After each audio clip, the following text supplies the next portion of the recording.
जय हिंद भैया। जय हिंद, जय भारत, मेरा भारत महान। भैया हमारा नाम जान ही रहे हो कि शशांक मिश्रा, ठीक है। उसके बाद हम अच्छा, आज क्या होगा, आज हम पढ़ेंगे सर्कल, क्योंकि किसी की डिमांड आई कि भैया सर्कल थोड़ा शुरू कराया जाए, तो हमने क्या किया, सर्कल आज शुरू करा दिया बाबू। तो सर्कल देखते हैं, ठीक है। सर्कल क्या होता है, कुछ चीजें समझेंगे। सर्कल क्या होता है, सर्कल की कुछ प्रॉपर्टीज होती है, सर्कल का यूज कहाँ होता है, सर्कल से क्या कुछ कर सकते हैं, क्यों पढ़े सर्कल। अक्सर ये भी सवाल आता है कि क्यों पढ़े सर्कल, है ना। सर्कल भी तो पढ़ना है ना, किसलिए पढ़ना है, तो वो भी समझेंगे। तो पहले बेटा समझ लो, ये छोटे बच्चों सभी के लिए है सर्कल का। देखो बाबू, सर्कल ये होता है कि अगर एक कोई फिक्स पॉइंट हो, एक क्या हो, फिक्स पॉइंट हो, और उससे एक फिक्स डिस्टेंस ली जाए, और इस डिस्टेंस के अलोंग, ठीक है, जितने भी पॉइंट्स आएंगे, इस डिस्टेंस के अलोंग जितने भी पॉइंट आएंगे बेटा, ये समझो, इनका जो सेट है, इस सेट को क्या कहते हैं हम लोग, सर्कल कहते हैं। समझो, अगर मान लो इस फिक्स डिस्टेंस को रोटेट कर दिया जाए 2 पाई के एंगल पे, ठीक है, ऐसे 2 पाई के एंगल पे हम रोटेट कर लें, तो बच्चा यानी या 360 डिग्री ऐसे रोटेट कर दे, तो ये जो पॉइंट्स हैं ऐसे ऐसे करके ऐसे करके बनेगा ना बेटा। तो इनको जब जोड़ेंगे तो एक सर्कल बने, क्लोज शेप बनेगा, जिसको हम क्या बोलते हैं, सर्कल बोलते हैं। बच्चा बात समझ में, हाँ मेरी यार थोड़ी सी गड़बड़ है, तो समझ लेना सर्कल है ना। तो बच्चा सर्कल समझ में आ गया कि नहीं समझ में आ गया, अगर इतनी बात समझ में आ गई तो सर्कल हम समझ लेंगे, ठीक है। अब कुछ चीजें समझते हैं। देखो, जो हमारे पूर्वज हुआ करते थे, उन्होंने सबसे पहले जब सर्कल बनाया होगा तो उन्होंने क्या किया, एक फिक्स पॉइंट लिया, फिक्स पॉइंट में एक धागा पकड़ा, उसके अराउंड ऐसे घूम गया चारों तरफ, तो उन्होंने एक शेप ढूंढ निकाला, जिस शेप को क्या बोलते हैं हम लोग आज के जमाने में, सर्कल। ऐसा सर्कल होता है। अब इनकी समस्या ये आई कि सर्कल का बाउंड्री, अच्छा बाउंड्री एक चीज समझ लेना, सर्कल में कुछ चीजें होती हैं, उनको समझ लेते हैं, थोड़ा सा फिर बात करते हैं। जैसे बेटा ये जो सर्कल बना है, इसको कभी कभी आपने पढ़ाई की होगी, तो इसको लोग बोलते होंगे सरकमफेरेंस। इसको क्या बोल देते हैं, सरकमफेरेंस, है ना, फेरेंस, सरकमफेरेंस, है ना। सरकमफ्रेंस या पेरीमीटर, पेरीमीटर क्या होता है वो ज्यादातर समझ लो, कुछ बच्चे कंफ्यूज करते हैं सर दोनों अलग अलग, नहीं भैया, दोनों का कुल मिला के मतलब ये है बाउंड्री, जो शेप है उसकी बाउंड्री। सर्कल के केस में जो बाउंड्री आएगी उसको क्या बोल देंगे, सरकमफ्रेंस। जब स्क्वायर की बात करेंगे, रेक्टेंगल की बात करेंगे, इन सब के केस में ज्यादातर पेरीमीटर बोल दिया जाता है। क्या बात समझ पा रहे हैं, हाँ। तो अगर इस चीज को आप समझ पा रहे हैं बाउंड्री से, तो बढ़िया, बहुत बढ़िया, शाबाश मैडम। फिर इसके बाद बात होती है एरिया। भैया ये जो बाउंड्री है, इसने एक स्पेस है, मान लो ये ब्लैक बोर्ड है, तो ये जो स्पेस में है ना, तो इसने एक पर्टिकुलर क्या किया, स्पेस को ऑक्यूपाई कर लिया। तो ये स्पेस ऑक्यूपाई हो गया कि नहीं हो गया, देखो इसी जो ऑक्यूपेशन है जो स्पेस का, इसी को हम क्या बोलते हैं, एरिया। मेरे लाल इतनी बात समझ में आ रही है, क्या ये बात समझ में आई, ये एरिया होता है। सरकमफ्रेंस क्या होता है, क्या इतनी बात समझ में आई, मोटा मोटी हम समझ पा रहे हैं सरकमफ्रेंस क्या होता है। ये जो फिक्स पॉइंट होता है अभी जिसको मैंने बताया बेटा, इसी को हम बाद में बोलते हैं centre, centre of the circle. बात समझ में आए। और ये जो फिक्स डिस्टेंस, इसके अलोंग हम 2 पाई 360 डिग्री एंगल घुमाते हैं, तो हमें एक शेप मिलता है, इस डिस्टेंस को हम बोलते हैं रेडियस, ठीक है। अगर इसी को यहां तक बढ़ा दिया जाए, एक्सटेंड कर दिया जाए, तो ये जो पूरी डिस्टेंस है इसको बोलते हैं डायामीटर, ठीक है, डायामीटर। बच्चा इसमें अगर मान लो ये 2 पॉइंट है, ऐसी कुछ पॉइंट होती है, तो इनको बोलते हैं, डायामीटर को हिंदी में क्या कहते हैं, व्यास। अगर आपने हिंदी पढ़ी होगी, कुछ हमारे बच्चे सब हिंदी मीडियम से भी जुड़े हैं, तो व्यास। रेडियस को हम बोलते हैं त्रिज्या, क्या बोलते हैं मेरे लाल, त्रिज्या। सरकमफेरेंस को हम बोलते हैं परिधि, क्या बोलते हैं, परिधि, क्या बोलते हैं, परिधि, है ना, जो चारों तरफ से घेर ले, परिधि, ठीक है, परिधि। बात समझ में। एरिया को हम क्या बोलते हैं, क्षेत्रफल, क्या बोलते हैं मेरे लाल, क्षेत्रफल, क्षेत्र का फल, जो क्षेत्र का जोड़ने का फल है वो क्षेत्रफल, है ना, मजाक कर रहा हूँ, ठीक है। तो डायामीटर जो हो गया, ये क्या होता है, ध्यान से अगर देखो तो डायामीटर क्या है, आर प्लस आर। देखा ध्यान से देखो, तो ये भी आर और ये भी आर, दोनों मिलके ही तो पूरा डायामीटर बना। तो आर प्लस आर मिलके क्या बन जाएगा, यानी त्रिज्या प्लस त्रिज्या मिलके क्या हो जाएगा, व्यास। तो भैया आपको सिखाया गया होगा, या आपने छोटे में भी सीखा होगा, या बताएंगे जब हम अलजेब्रिक के एक्सप्रेशन पढ़ाएंगे छोटे बच्चों को, बताते हैं कि तब तक के लिए जनरल पर्सपेक्टिव से समझ लेते हैं। बेटा आर आर ना समझ में है तो समझो 1 आम 2 आम, तो 1 और 2 आम मिलके कितने होते हैं, 2 आम। तो 2 आम हमने ले लिया। देखो जैसे हमने कहते हैं ना 2 + 2, तो कितना आता है 4, तो 2 + 2 यानी 2 टाइम्स × 2। तो जब सेम चीजों को जोड़ना होता है, सेम चीजों को ना, तो वहां पे क्या होता है, रिपीटेशन से बचने के लिए क्या करते हैं, मल्टीप्लीकेशन कर देते हैं। तो बेटा ये 2r हो गया, 2r किसके बराबर होता है मेरे लाल, d के, यानी व्यास के। व्यास बोलते हैं ना डायमीटर को, व्यास, हाँ, तो व्यास के बराबर हो गया। ये तो त्रिज्या है, सॉरी बच्चा, थोड़ा सा ना तो अब क्या हो जाता है, d इज इक्वल टू कितना हो जाएगा 2r, तो r इज इक्वल टू कितना हो जाएगा d/2 r कितना हो जाएगा d/2, यानी व्यास यानी त्रिज्या जो होती है, ध्यान से अगर मोटा मोटी समझे तो त्रिज्या क्या होती है, व्यास की आधी होती है, व्यास की क्या होती है, आधी। क्या बात इतनी समझ में आ गई? अगर आ गई तो अच्छी बात है। अरे हाँ बोलो भैया, आ ही जाएगी। हाँ क्या बोलोगे, हम ही बोलेंगे सब ना। अच्छा, ये जो डिस्टेंस अभी हम बता रहे थे बेटा, इसको हम बोलते हैं जीवा। इसको क्या बोलते हैं, जीवा।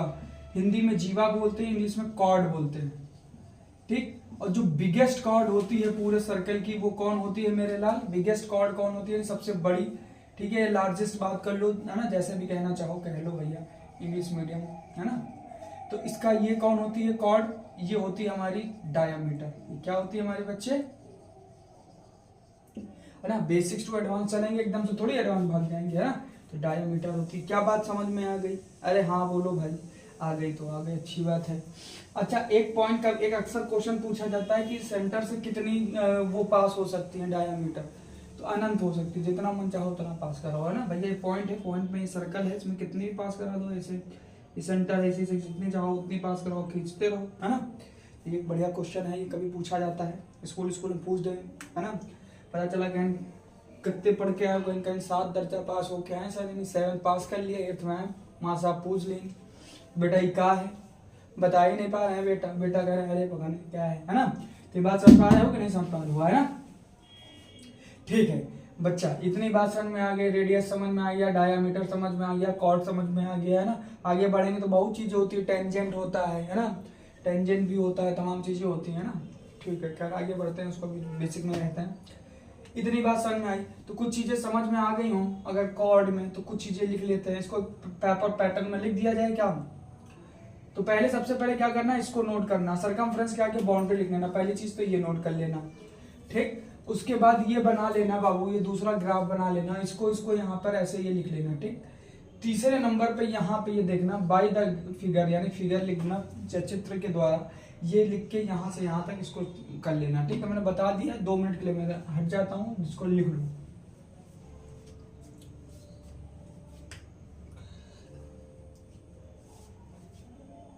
मेरे ख्याल से लिख लिया होगा, नहीं तो स्क्रीनशॉट लेके लिख लेना, ठीक। आगे बढ़ते हैं मेरे बाद।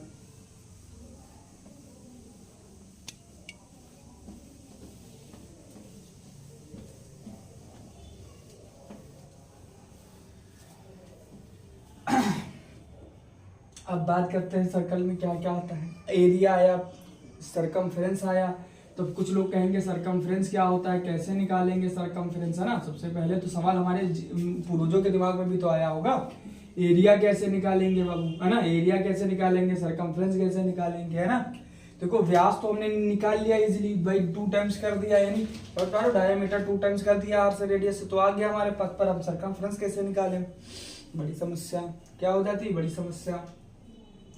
खैर सरकमफ्रेंस तो वैसे भी नाप लेते थे पूर्वज लोग, जो क्या होता था, जो लाइन खींचते थे उसके ऊपर एक धागा रख लेते थे, उसको चारों तरफ से नाप लेते थे, और उसके बाद उसको खोल लेते थे, खोल के नाप लेते थे, तो ये इजी हो जाता था, है ना। अब देखते हैं सरकमफ्रेंस आता कैसे। देखो सबसे पहले क्या हुआ कि जो 2r है डायामीटर, ये इजीली नापा जाने लगा, ठीक ठीक। तो पूर्वजों ने पहले डायामीटर नापा, फिर सरकमफ्रेंस होलसम में नाप लिया, तो होलसम में मान लो नाप लिया, तो एक दिन देखा किसी एक पूर्वज ने हमारे कि जो परिधि था, अगर परिधि को हम क्या कर दें, व्यास से भाग कर दें, तो हमें एक वैल्यू मिल रही है, ठीक है। कुछ मतलब रिपीट होती है। देखो पाई एक कैसा है, इरेशनल नंबर है, मतलब रिपीटेशन नहीं होता, बहुत लंबी दूर तक जाता है, लेकिन कुछ हद तक एक समय तक वैल्यू मिलती रहती है ना। तो ये चीज करने लगे, तो इस तरीके से फिर इन्होंने क्या किया, कुछ समय तक निकाला, 3 4 5 6 डिजिट में, तो एक मोटा मोटी उनको व्यू मिलने लगा कि अगर व्यास का मल्टीप्लाई परिधि में व्यास का मल्टीप्लाई, ये जो इरेशनल नंबर, ये जो कांस्टेंट आ रहा है, ये कांस्टेंट तो नहीं कह सकते हैं, जिसकी वैल्यू तो चेंज हो रही है, तो ये जो भी चीज आ रही है, इससे अगर हम मान लेते हैं उनकी पर्सपेक्टिव से देखते हैं, ये जो परिधि, ये जो भी चीज आई है, इसमें अगर हम व्यास का गुणा कर दें तो हमें मोटा मोटी परिधि मिल जाती है, ठीक है। अब सवाल आएगा सर इसका इम्पैक्ट पड़ता है, बिल्कुल पड़ेगा। ये चीज इम्पैक्ट तब करेगी जब बहुत बड़े लेवल की बात की जाएगी, है ना। जब सर्कल बहुत ह्यूज लेवल पे बात की जाएगी ब्रह्मांड अनुमान की, तब हमें दिक्कत आई, पाई की एग्जैक्ट वैल्यू में दिक्कत आती है। नॉर्मली आ जाती है यार, वैल्यू मिल जाती है, 2-3 डिजिट सही आ जाता है, हम लोग काम चला लेते हैं। ठीक, तो ये चीज इनको देखते देखते समझ में आएगी। तो यहां से ये जब ये चीज बनी तो परिधि क्या होने लगी, यानी सरकमफ्रेंस। देखो सरकमफ्रेंस ऐसे लिखते हैं शॉर्ट में ना भैया, लिख देना है कच कहेंगे कि अरे सर आप सरकमफ्रेंस लिखने में थक गए। डायामीटर, ठीक, तो डायामीटर से मल्टीप्लाई किया, तो जब मल्टीप्लाई किया तो सरकमफ्रेंस क्या आ गया मेरे लाल, इधर ध्यान से देखो जरा सा, सरकमफेरेंस, एम बन जाओ भाई, फेरेंस, circumference is equal to diameter into pi, और डायामीटर की वैल्यू क्या थी 2r, तो 2r इनटू पाई कर दिया गया। तो सरकमफ्रेंस की वैल्यू क्या आ गई 2πr, ये आ गई, यही आपका सरकमफ्रेंस आने लगा। ठीक है, ये बात समझ में आ गई। सरकमफ्रेंस कैसे आया, सरकमफ्रेंस का वैल्यू क्या होता है, यानी सरकमफ्रेंस कितना होता है 2πr, बेटा ये 2πr होता है। अब एरिया की बात करते हैं, पहले ये चीज इतनी समझ में आ गई, अगर समझ में आ गई तो इसका स्क्रीनशॉट ले लो, फिर हम तुमको एरिया समझाते हैं।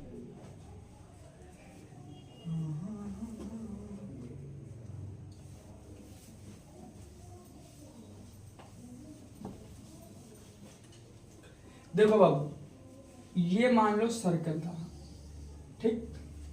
अब समस्या हमारे पूर्वजों के सामने आई कि भैया इसका एरिया कैसे निकालें, तो एरिया निकालने की अलग भसड़ थी, है ना। तो किसी पूरा ने दिमाग चलाया, बोला ये तो फिक्स डिस्टेंस है ना भाई, तो क्यों ना हम इसके ऐसे ऐसे करके, जैसे नहीं हमने पिज्जा खाया होगा तो उसके एक प्रॉपर एंगल के टुकड़े काट लेते हैं, समझ पा रहे, एंगल बराबर होगा ना, ऐसे ऐसे ऐसे टुकड़े काट लेते हैं। तो बोले हाँ, बोले कि ये चीज हमें मिल ही जाएगी, बोले हाँ। तो बोले क्या करते हैं, इन एंगल को इस तरीके से अरेंज करते हैं कि कुछ ऐसा स्ट्रक्चर बने। समझो इस चीज को, समझने का कोशिश करना बाबू, कहने का क्या मतलब है समझो। तो ये तो आर थी, ये तो आर थी। अब ध्यान से देखो, ये जो चीज ऊपर वाली बट के आई ये तो यही थी, 2πr हमने निकाल ही लिया सरकमफ्रेंस, है ना। तो बाबू देखो, ये पूरे वाले की 2 फर्री हो गई कि नहीं, देखो एक ऊपर एक नीचे, यानी इसको अगर 2 से डिवाइड करते हैं तो बेटा मेरे ख्याल कितना हो जाएगा πr, तो इसका मतलब ये πr हो गया। और ध्यान से देखो, फिर पूर्वजों ने कहा ये हमें पता है, ये पता है, यानी एक तरीके से रेक्टेंगल है, तो रेक्टेंगल वाला कॉन्सेप्ट लगाया l इंटू बी, और जैसे ही रेक्टेंगल वाला कॉन्सेप्ट लगाया तो देखो फोन आ गया, ठीक। तो बाबू समझे, तो ये जो चीज हुआ तो b क्या हो गया, b हो गया हमारा r, ठीक, और l क्या हो गया πr, तो ये दोनों मिल गए तो क्या बन गया πr स्क्वायर, πr स्क्वायर नहीं, पाई गुणे त्रिज्या का वर्ग, है ना। अगर आप हिंदी मीडियम से हैं तो भैया ये हो जाएगा पाई का गुणनफल कर देते हैं त्रिज्या से, और त्रिज्या का क्या कर देते हैं वर्ग, इसको वर्ग बोलते हैं हिंदी में भैया। स्क्वायर को हिंदी में क्या बोलते हैं वर्ग, स्क्वायर को हिंदी में क्या बोलते हैं वर्ग। अच्छा, हिंदी से याद आया कि हमने एक दिन पूछा था कि क्लोजर को हिंदी में क्या कहते हैं, तो समापन कहते हैं। कम्यूटेटिव को क्या कहते हैं, कम्यूटेटिव को क्रम विनिमय कहते हैं। और एसोसिएटिव को क्या कहते हैं, तो सहचर्य बोलते हैं। ठीक है, तो वो चीज हमने बता दिया, हमने बहुत पहले कभी किसी ने पूछा था। ठीक है बच्चा, तो अब हमको ये समझ में आया कि हमने हमारे पूर्वजों ने, देखो इसीलिए कहते हैं अपने पूर्वजों पे गर्व करो बाबू, है ना। हिंदू हो तो हिंदुस्तान पे गर्व करना है ना, करोगे ना। अरे हमको किसी उससे ना कर देना, जोड़ देना, पर बात बता रहे हैं कि हिंदुस्तान में हो तो हिंदुस्तान पर गर्व करो। हिंदुस्तान कोई छोटे मोटे लोगों का देश नहीं था। जीरो खोज निकाला, जीरो मजाक नहीं चल रहा है। कभी बताऊंगा जीरो खोजा कितना कठिन काम था, साधु संत गला खोज भी नहीं सकते थे। समझ पा रहे हो। तो बेटा अगर ये चीज समझ में आया तो आपको दो चीज समझ में आ गई होगी कि परिधि क्या होती है, यानी सरकमफ्रेंस क्या होता है। सरकमफ्रेंस माने बाउंड्री। तो इसी तरीके के जब आप सवाल करोगे तो उसमें बाउंड्री पूछेगा, फेंसिंग कहेगा, 2-3 शब्द कहेगा इंग्लिश मीडियम वालों बच्चों, समझना। फेंसिंग पूछेगा, बाउंड्री करके पूछेगा, तो इसका मतलब है वो आपसे सिर्फ एक चीज जानना चाहता है कि भैया सरकमफ्रेंस बता दो। ठीक, अगर वो बोल दे फ्लोरिंग, फ्लोरिंग, फ्लोरिंग, ठीक है, कि फ्लोर करवाना है, चीजों को वो करवाना है, ठीक है, टाइलिंग का काम करे, जैसे टाइल्स लगवाना है, इस टाइप की चीज पूछे तो भैया आपसे वो कुछ नहीं जानना चाहता, वो आपसे पूरा सर्कल का एरिया जानना चाहता है। आपको चुपचाप क्या निकाल देना है, सर्कल का एरिया। उसमें अच्छा इसको पकड़ने का एक तरीका भी होता है। जब ऐसा क्वेश्चन आएगा तो उसमें कॉस्ट दिया होगा 5 रुपया मीटर, है ना, हिंदी वालों के लिए। इंग्लिश के लिए it is 5 rupees per metre square और पर मीटर। मगर 5 रुपीज पर मीटर है तो बेटा समझ लेना तुमसे सरकमफ्रेंस पूछ रहा है। शॉर्टकट है, बोलते ना ट्रिक, तो भैया ये ट्रिक है, समझ लो इसको। तो अगर ये कॉस्ट में ये लिखा है तो कुछ भी नहीं, आंख चुप पे आंख बंद करो और सरकमफ्रेंस निकाल लो, ठीक है। लेकिन अगर ये लिखा है 5 rupees per metre square, it means वो आपसे क्या चाहता है, वो आपसे एरिया निकलवाना चाहता है, ठीक है बाबू। अगर 5 रुपया पर मीटर स्क्वायर है तो आपसे क्या चाहता है कि क्षेत्रफल निकाल के दो, ज्यादा बकवास ना करो, है ना। तो अपना क्या करना है, तो पकड़ लिया सवाल है, खुद कह रहा है कि तुमको करना क्या है, परेशान हो। फ्लोरिंग है ना, फ्लोरिंग से भी समझ लो, टाइलिंग से भी समझ लो, ठीक है। क्या बात हम समझ पाए? अगर इतनी बात समझ पाए तो हम इसको क्या कर देंगे, अभी यहाँ पे रुकते हैं, फिर हम लोग कुछ है ना 2 सेकंड पॉज करते हैं इसको, है ना, फिर इसको देखते हैं, है ना। तो इसके बाद हम लोग बाबू वो हो गया सवाल। अच्छा कुछ छोटे छोटे सवाल देख लेते हैं, छोटा, बाकी तो ठीक है। ठीक, क्वेश्चन देखो बाबू, क्वेश्चन ये है कि अगर रेडियस दिया हो, ए बाबू अगर हम रेडियस बोल दें तो जो हिंदी माध्यम वाले हों दिमाग में बैठा ले कि रेडियस माने त्रिज्या होता है, ठीक है। ए बाबू इंग्लिश में थोड़ा सीख लो, क्योंकि जमाना हाल इंग्लिश का है और इंग्लिश नहीं आएगी तो बड़ी दिक्कत होती है ना बाबू, थोड़ा सीख लो, कोई दिक्कत नहीं। रेडियस लिख दें बाबू, चलेगा? ठीक है चलेगा। सब सोचेंगे सर तो खुद ही बोले ले रहे हैं, चलेगा? अरे चलेगा यार, तो हमारे चीते हो, चीतों तुम हमारे लिए इतना तो कर ही लोगे। त्रिज्या, अगर त्रिज्या मान लो दी है, त्रिज्या दे देती है 49 सेंटीमीटर और कहता है कि सरकमफ्रेंस बताओ, सरकमफ्रेंस यानी परिधि बताओ, परिधि। मेरी राइटिंग बढ़िया है कि नहीं है? परिधि होगी तो अच्छा, हमको हिंदी बहुत प्यारी है, पर है ना। उसके बाद सरकमफ्रेंस के बाद एरिया यानी क्षेत्रफल। ए बाबू क्षेत्रफल पे जरा ध्यान दो, ये 2 चीजें पूछ लेता है कि बताओ तो कैसे आएगा। देखो तो सरकमफ्रेंस क्या होता है मेरे लाल, अब सॉल्यूशन देखो भैया, जैसे वो मिलेगा दूसरा मार्क, हाँ ठीक है मार्कअप लिखा, ठीक है। देखो बाबू सरकमफ्रेंस, आहा क्या बढ़िया, देखा यार, जहां चाह वहां रहा। सरकमफ्रेंस की बात करते हैं, अगली बार से कहा इसी को इस्तेमाल कर देखें, है ना। हाँ इसी को करेंगे। सरकमफ्रेंस यानी परिधि कितने के बराबर है, 2 पाई r, ये पता है अपने को। और हमारा क्या कहता है, रेडियस किसके बराबर है, रेडियस कितने के बराबर दिया है, 49 के। तो भैया 2 पाई की वैल्यू में, अच्छा 2 चीजें याद रखना, कहीं कहीं पर पाई की वैल्यू 3.14 बोलेगा मेरे लाल, और कहीं कहीं पर पाई की वैल्यू 22/7 देगा। 4-5 डिजिट तक तो ठीक रहता है, उसके बाद पाई की वैल्यू चेंज होती है। अब सवाल आता है कि पाई की वैल्यू कहां तक निकाली गई, बेटा निकल ही रहा है, तुम निकाल पाओ तो निकालते रहो, ठीक।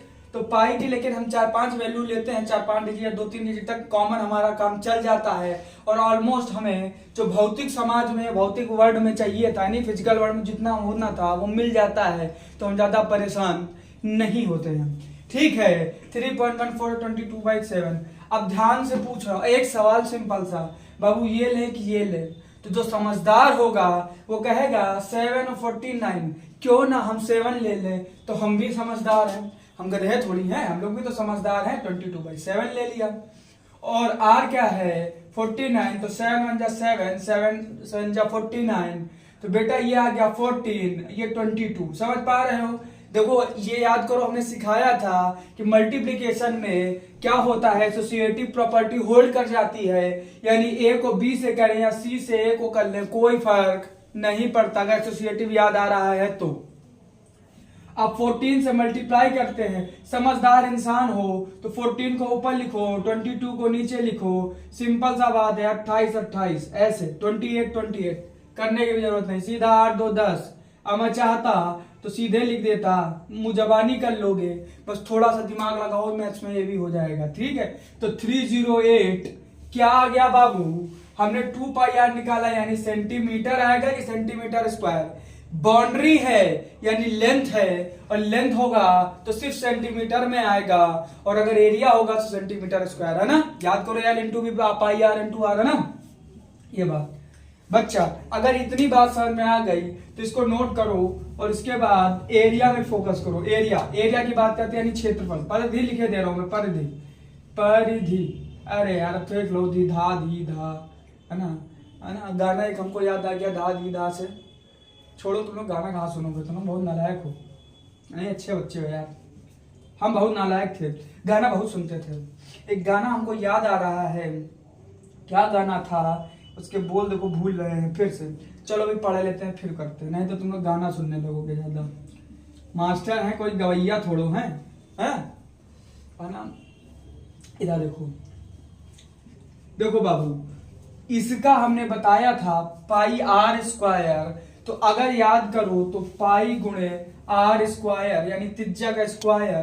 तो बेटा पाई की वैल्यू फिर हम 22/7 ले लेंगे यानी 22/7 मल्टीप्लाई बाय आर की वैल्यू 49 इंटू 49 कर लेंगे। 7 से हमने इसको कट डाउन कर दिया, 7 आ गया। 22 7 जा कितना होता है तो 154 होता है। ये इतना घिसा पिटा है कि इसको करते करते आ जाएगा इंटू 49। अच्छा अब यहाँ पे एक बढ़िया सा कॉन्सेप्ट समझ लो मेरे लाल, 49 लिखा है तो क्यों ना हम इसको कठिन करें, 49 से क्यों मल्टीप्लाई करें। तो हमने दिमाग लगाया 154 इंटू 50-1। क्या हम इसको ऐसा लिख सकते हैं? बिल्कुल लिख सकते हैं भैया, 50 से एक कम ही तो होता है 49। तो बस 50, अब इसको 5 से मल्टीप्लाई करना आसान हो गया। ध्यान से देखो, मैं मल्टीप्लाई अब आज एक बार और करके दिखाई दे रहा हूँ। 50 पकड़ लिया तो 5 हो गए 20, 20 का 0, 2 आ गया, 5 आम 25, 2 27, 2 5 1 5 2 7, 770 और 1 0 ये आ गया। तो ये आ जाएगा कि नहीं आ जाएगा? नहीं भी आया तो देखो 15 बचे 75 यानी 750, उसमें 20 जोड़ दो, आराम से आ गया 770 और 1 0 ये आ गया। तो बेटा यहाँ पे 7700 आ गया -154।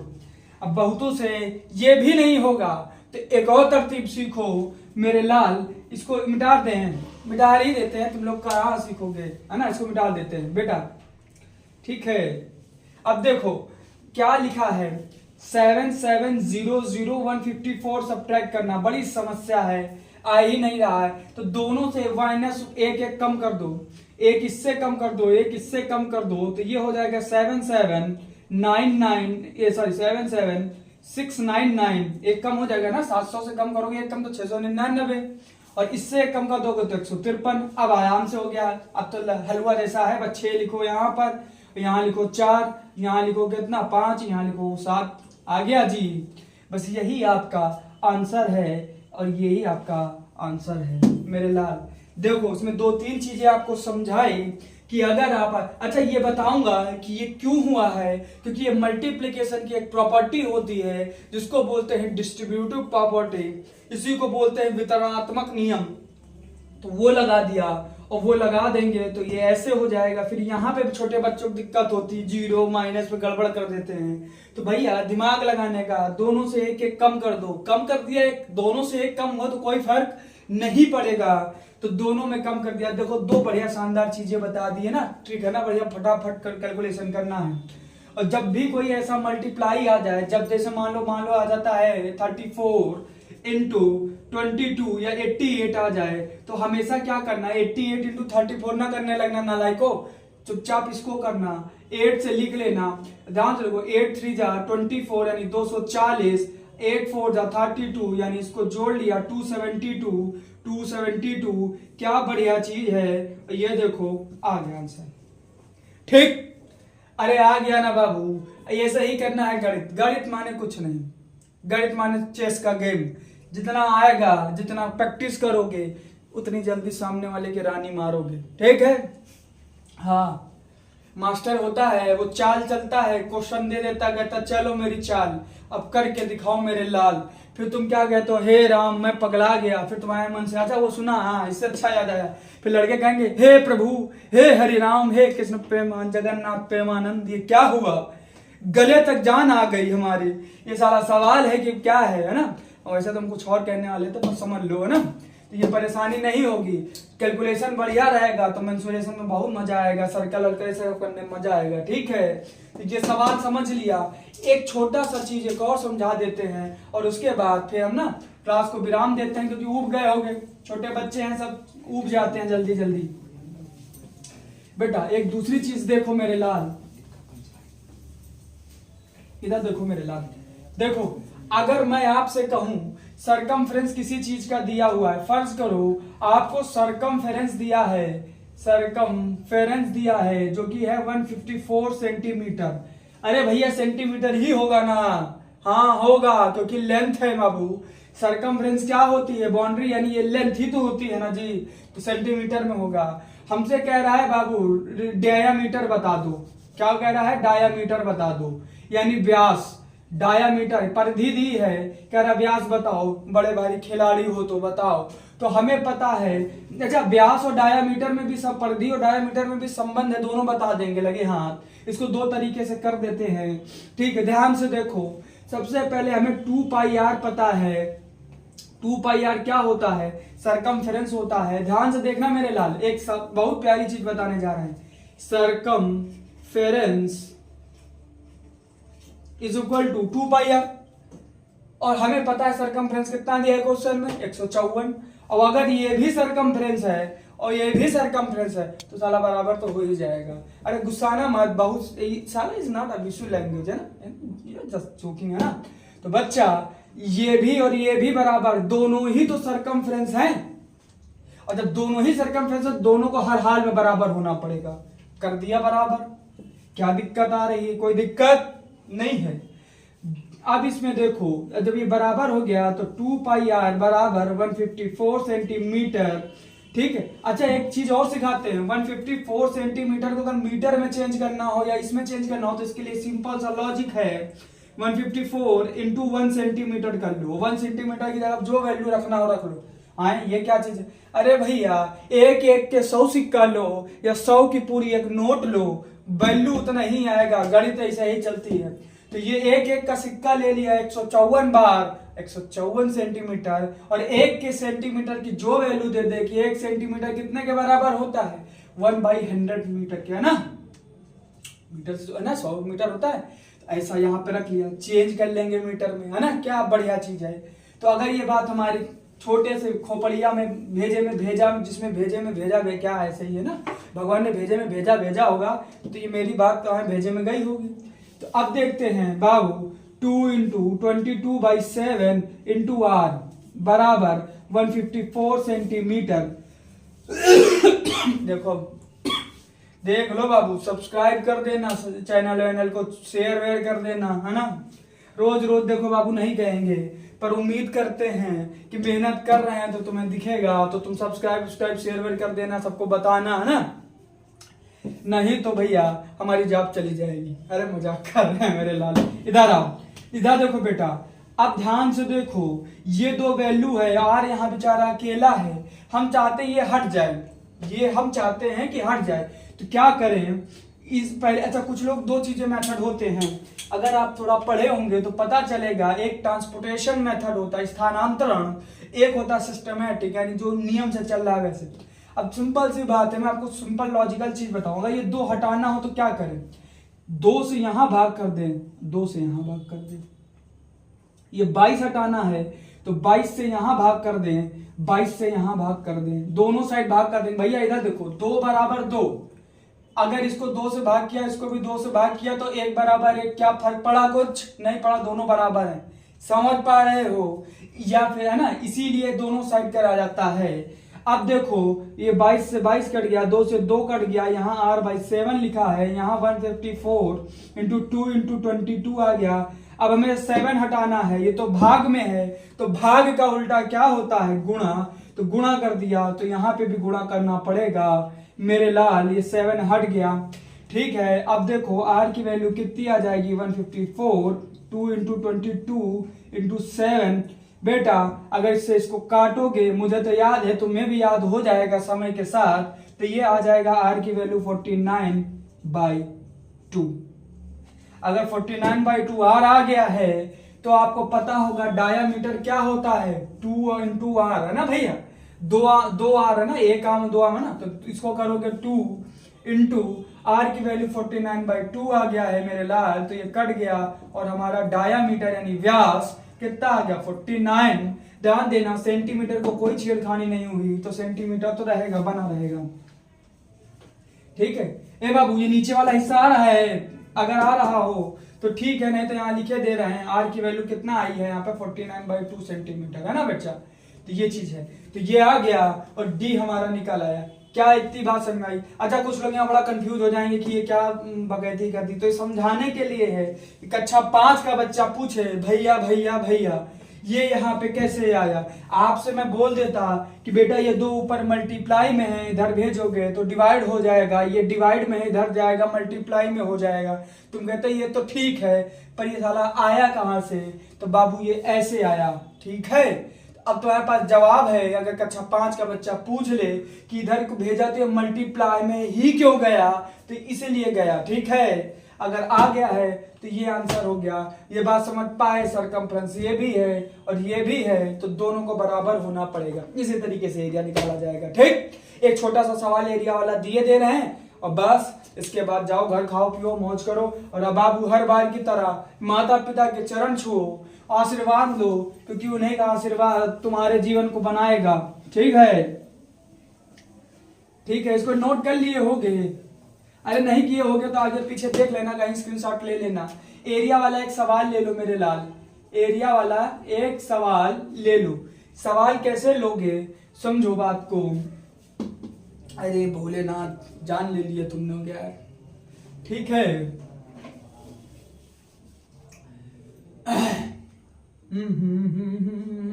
हाँ ठीक है बाबू, एरिया दिया हुआ है 154 सेंटीमीटर स्क्वायर। तो बेटा रेडियस बताओ जरा सा, और साथ ही साथ डायामीटर बताओ, इसका रेडियस भी बताओ, डायामीटर भी बताओ। डायामीटर ने व्यास, व्यास व्यास एक नदी का नाम भी है, व्यास रिवर पड़ती है ना बाबू। हाँ याद रखना, व्यास सतलज व्यास रावी चेनाब, याद आ रहा है? ये इंडस रिवर सिस्टम में पढ़ेंगे हम, कभी पढ़ेंगे ड्रेनेज में ढंग से। त्रिज्या ये हो गया। इसके बाद हमें क्या चाहिए? सरकमफेरेंस। ये 3 चीजें निकाल के लाना मेरे प्यारे बच्चे, तुम्हारा कल्याण हो महाराज। ये भी निकाल लेना है ना। ठीक है, समझ में आया? हाँ, अब इसमें ये चीज कहना, ये जरा तस्वीर से तो निकल के सामने आ, ये मेरे सवाल है ना। गाना है, वो गाना बदल दिया हमने, तो निकाल के इसको कर लेना। ठीक, चलो बाबू, चलते चलते एक बार फिर आप सभी को जय हिंद और जय भारत। मेरा भारत महान, भारत के प्रति सदैव निष्ठावान रहना, ये तुम्हारा देश है। ठीक है बाबू, चलो बाबू, ठीक, बाकी ठीक, चलो बाबू, जय हिंद।